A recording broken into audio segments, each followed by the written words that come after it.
les persones del col·lectiu LGTBIQA+, que estiguem en aquests llocs de treball, ens sentirem violentats, discriminats, agredits, i això afectarà a les nostres ganes de seguir fent aquesta feina, al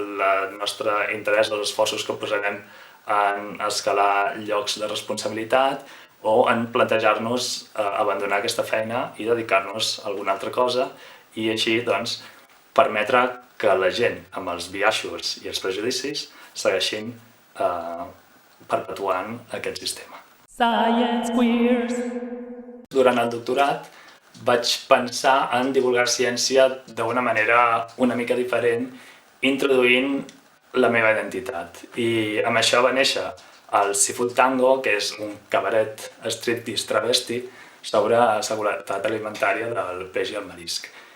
I amb aquest cabaret travesti va néixer també el projecte Science Queers,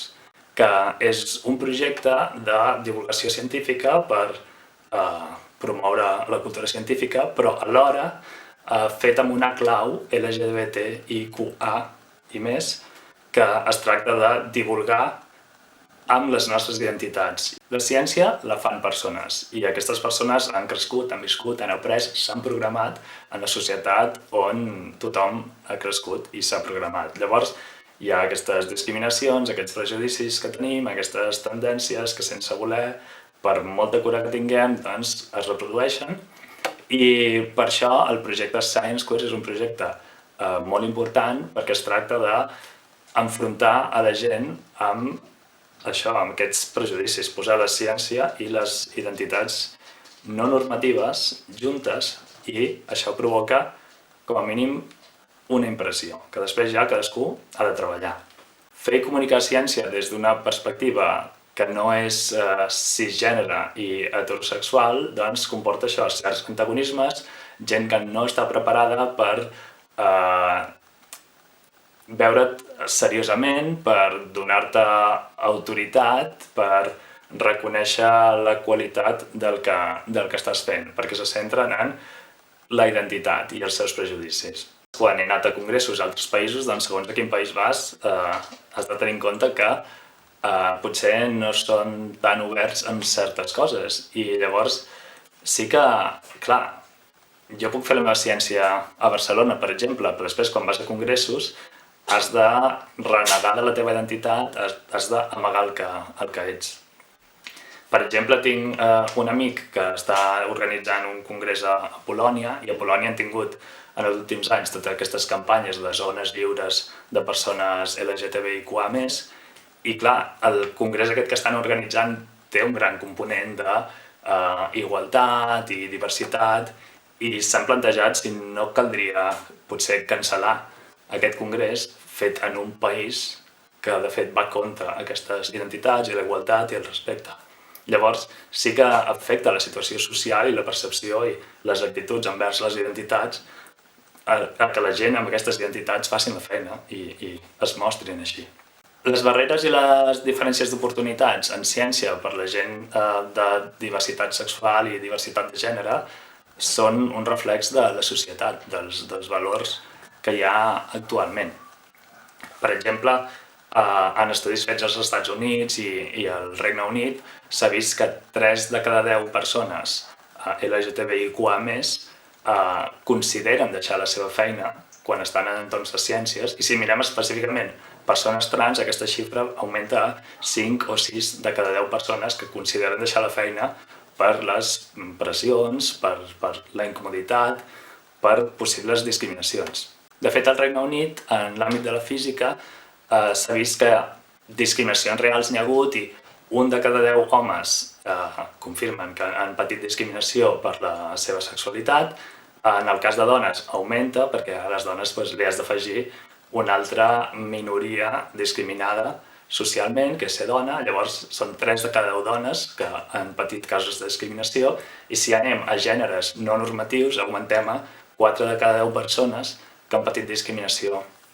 a la feina. Perquè és que a més cal recordar això també, que quan estem parlant de diversitat de sexe,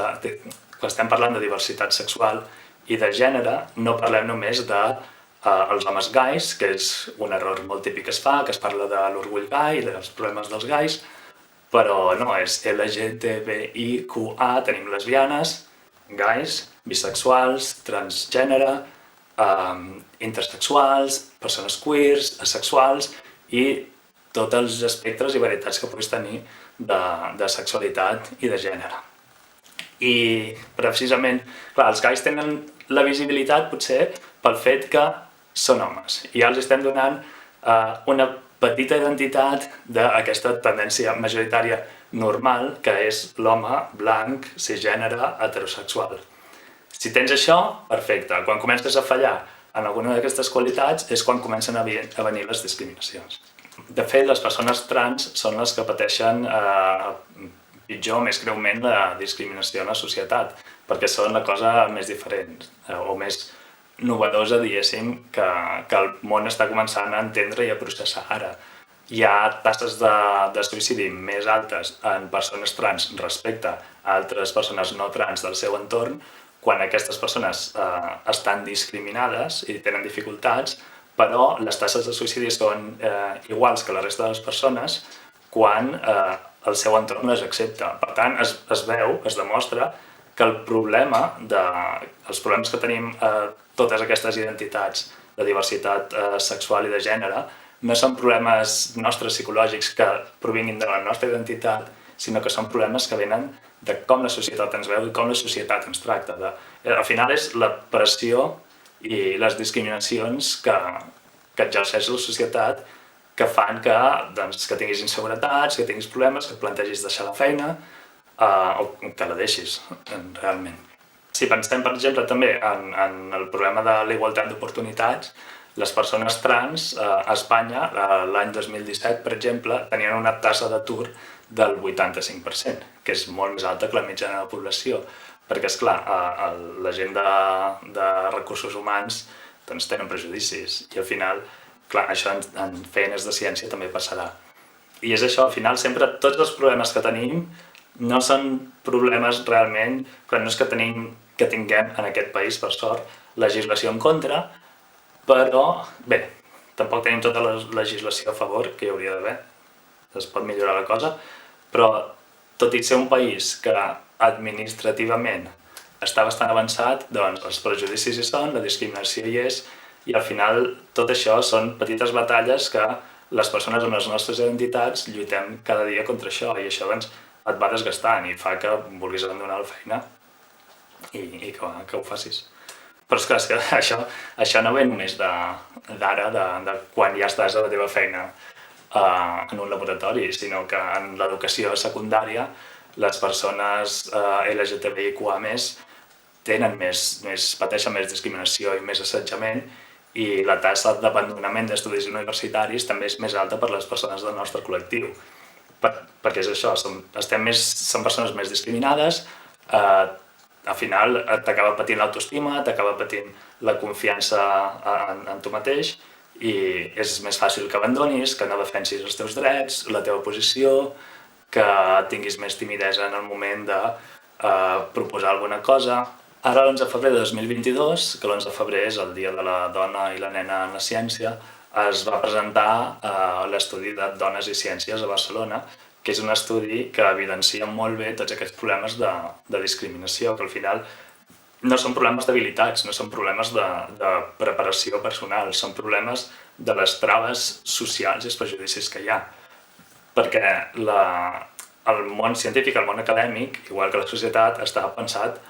pels homes per als homes. Llavors, hi ha tots aquests estereotips de gènere, que si no ets supermasculí i no ets agressiu i no imposes,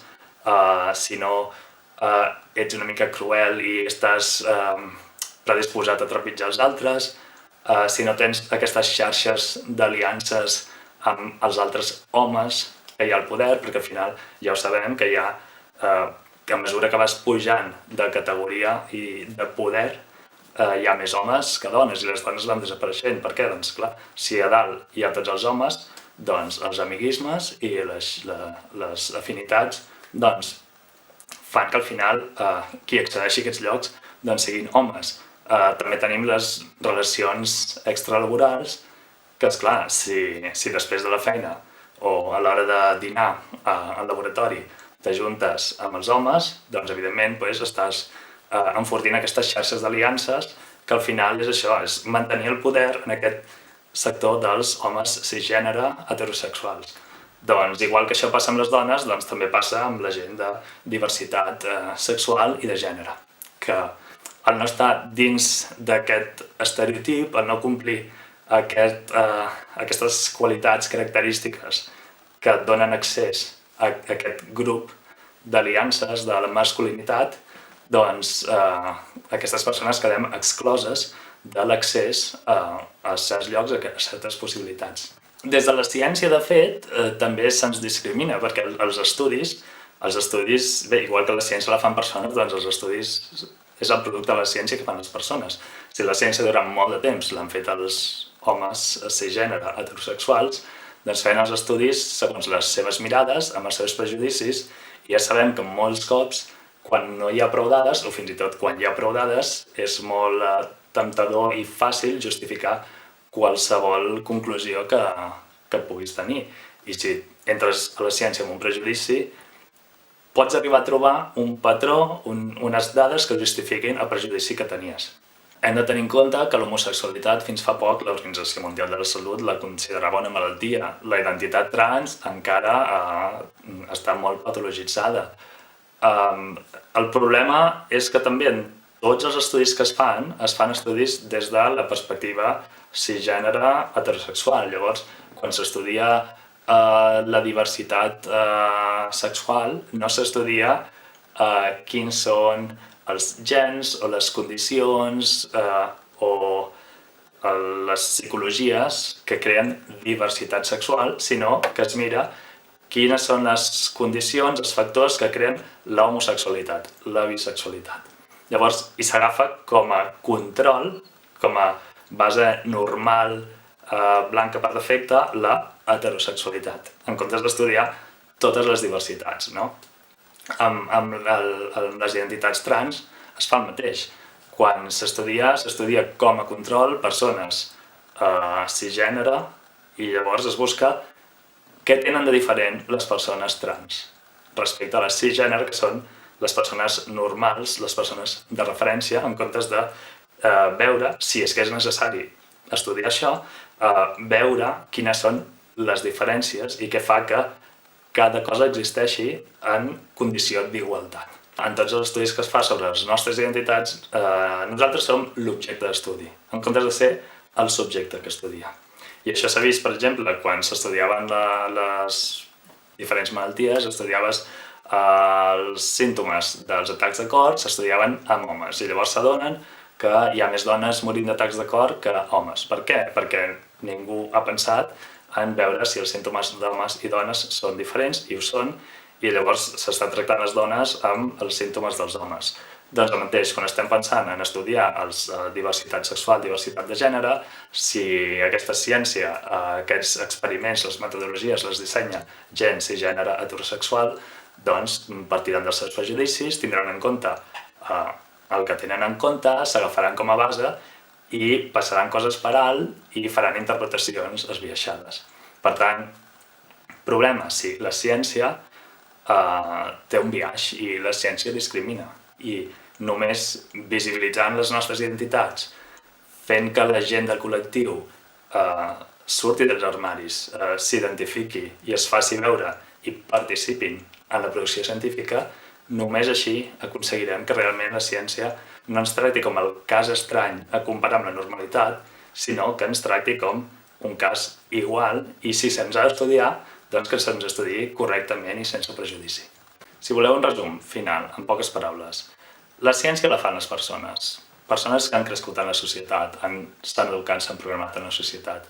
Aquestes persones tenen prejudicis, llavors en els llocs de treball els prejudicis es reproduiran, en els estudis els prejudicis es reproduiran. Llavors, els estudis estaran esbiaixats. Les persones del col·lectiu LGTBIQA+, que estiguem en aquests llocs de treball, ens sentirem violentats, discriminats, agredits, i això afectarà a les nostres ganes de seguir fent aquesta feina, al nostre interès, als esforços que posarem en escalar llocs de responsabilitat o en plantejar-nos abandonar aquesta feina i dedicar-nos a alguna altra cosa i així doncs, permetre que la gent amb els biaixos i els prejudicis segueixin perpetuant aquest sistema. Per tant, important, visibilitzar totes les identitats, la diversitat sexual i de gènere en ciències i en tot, de fet, perquè al final això és només una representació del que és la societat. Doncs cal visibilitzar totes les nostres identitats per arribar a una ciència i a una societat, al final, igualitària, que no ens toleri, que no ens accepti, sinó que ens celebri i, en certa manera, que arribi al punt que ens ignori, perquè ja ens considerin que som una varietat més, una possibilitat més de totes les que hi ha igual de vàlides i que així doncs podem passar pàgina i ens dediquem a estudiar, a preocupar-nos de les coses que realment importen. Science Queers.